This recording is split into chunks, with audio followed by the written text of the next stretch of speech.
alors on va louer le Seigneur avec notre corps, si ça vous va. On va faire bénis l'Éternel, oh mon âme. Du 15 au 17 mars, la deuxième édition du congrès Mission Bruxelles se déroule à la basilique du Sacré-Cœur à Koekelberg, au cœur de la capitale belge. Cet événement, organisé par des laïcs, vise à réunir les fidèles des quatre coins de la Belgique pour trouver des moyens concrets de transmettre la foi dans le monde actuel. Annonciade Le Ménager, responsable du congrès, souligne l'importance de ce rassemblement.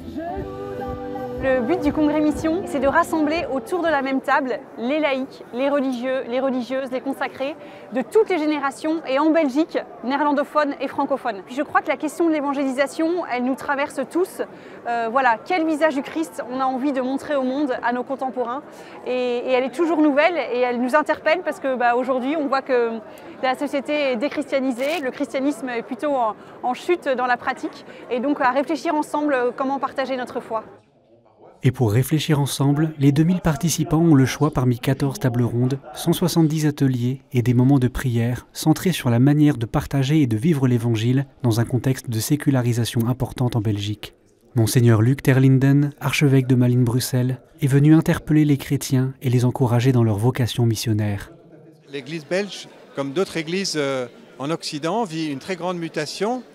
C'est ce passage vers une société qui était vraiment marquée par la présence du christianisme, de l'Église, à une société très sécularisée. La place de l'Église se modifie très fortement.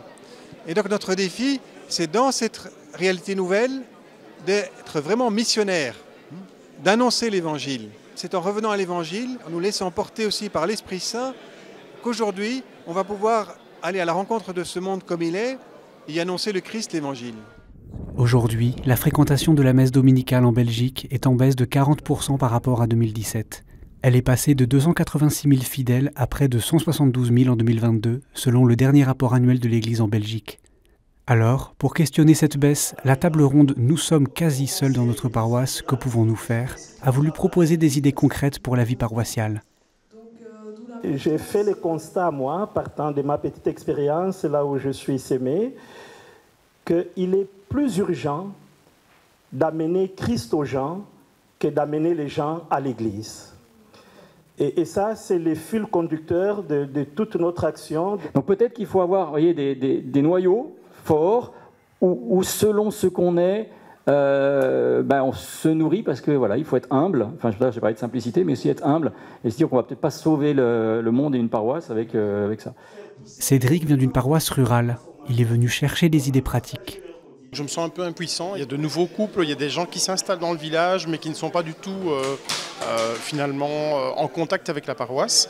Et donc je me suis inscrit à cette table ronde pour venir puiser des idées, pour aussi échanger, peut-être voir un peu comment c'est vécu ailleurs, en espérant pouvoir apporter à notre prêtre ou quelques amis de la paroisse quelques idées qui permettraient de, pourquoi pas, d'essayer d'ouvrir un peu la paroisse sur le village. La Belgique est caractérisée par une forte question communautaire linguistique et culturelle entre flamands et wallons. Les organisateurs du congrès Mission ont voulu mettre l'accent sur la fraternité à vivre entre ces deux cultures. Hoe meer we zijn, hoe meer vuur er is, hoe meer vreugde er is, hoe meer dat we ons geloof kunnen delen via initiatieven, via workshops, via panelgesprekken.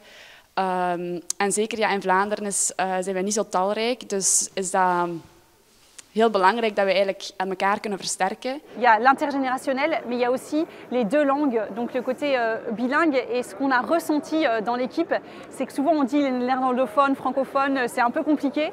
Et là, on a vraiment vu que déjà le christianisme est universel. Donc quelle que soit votre nationalité et votre langue, le Christ, il est là et il touche chacun. Ici, chaque congressiste peut trouver des idées précises pour être missionnaire là où il est, dans sa paroisse, dans son travail, dans sa vie familiale, à travers des ateliers, mais aussi dans le village des stands pour découvrir des initiatives locales. Dans mon petit village, etc., c'est rare de voir autant de monde qui partage la foi et qui parle de Jésus et qui chante et qui loue le Seigneur. Et donc clairement, je repars d'ici avec beaucoup plus d'énergie qu'avant et d'espoir pour l'Église de Belgique. Au cœur du congrès, on retrouve le banquet fraternel. Chacun invitait une personne loin de l'église ou en situation de précarité afin de vivre un temps de rencontre et de partager ensemble autour de la parole de Dieu. Un moment important pour Mathieu, responsable de la soirée. Alors c'est une démarche missionnaire déjà parce que les congressistes qui sont venus ont payé 2 places et on leur a demandé d'inviter une personne. Et donc, auprès de leurs amis, de leurs collègues, de leur famille, ils ont cherché des gens un peu éloignés de la foi et ils leur ont proposé de venir au banquet.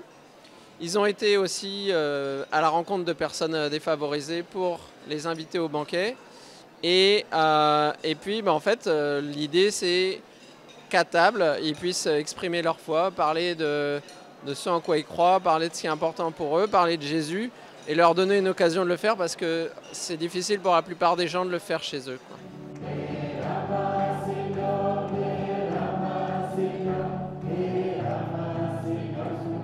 J'étais invité par hasard par une amie que j'ai rencontrée. Elle me dit viens manger. Je ne pensais pas rester pour le souper. Et puis je trouve qu'il y a une telle ambiance de fraternité. On dirait qu'on est au ciel sur terre. Donc on s'amuse, on se retrouve et ça fait du bien. La prière est au cœur de ce congrès mission. Une tente avec le Saint-Sacrement en permanence permet aux participants de prier à tout moment avec des prêtres disponibles pour les confessions. Le samedi soir, 3 veillées de prière sont proposées à un public plus large. Annick Beuten a préparé la veillée Dieu agit à la basilique de Kuckelberg. L'annonce de l'évangile, on ne peut la faire qu'à travers la prière, c'est-à-dire on regarde Jésus et on dit à Jésus dis-nous Seigneur ce qu'il faut dire. Et donc la veillée, elle est là pour qu'elle rejoigne toutes les personnes à la fois dans leur attente et dans leur espérance. Je suis arrivé avec beaucoup de peur, beaucoup d'appréhension, avec beaucoup de combats intérieurs. Et puis par la suite, nous sommes entrés dans l'adoration. Et ce premier temps de louange a vraiment été un temps de prédisposition. Voilà, j'avais vraiment cette impression que le Seigneur était là, quoi. Lors de la messe du samedi, l'évêque de Bruges, Monseigneur Lode Hertz, a encouragé l'Assemblée à ancrer son engagement missionnaire autour de 4 verbes. Il faut écouter. Ça commence toujours par cela. C'est le premier commandement. Écoute Israël, écoutez le Seigneur. Vivons l'Évangile. Il faut le vivre. Vivre en paix donc, en confiance. Partager la confiance et la joie avec d'autres. Surtout par nos actes. Les plus simples sont les plus éloquentes, souvent. Et en 4e lieu, prier. Le week-end se termine par un temps de prière commune pour les prêtres, les religieuses et les religieuses, les laïcs engagés et tous ceux qui œuvrent à l'annonce de l'Évangile, pour ainsi repartir renforcés dans leur mission sous le regard de Dieu. Seigneur, nous te prions spécialement pour nos évêques. Donne-leur toutes les grâces et le courage nécessaires pour tenir fermement dans la foi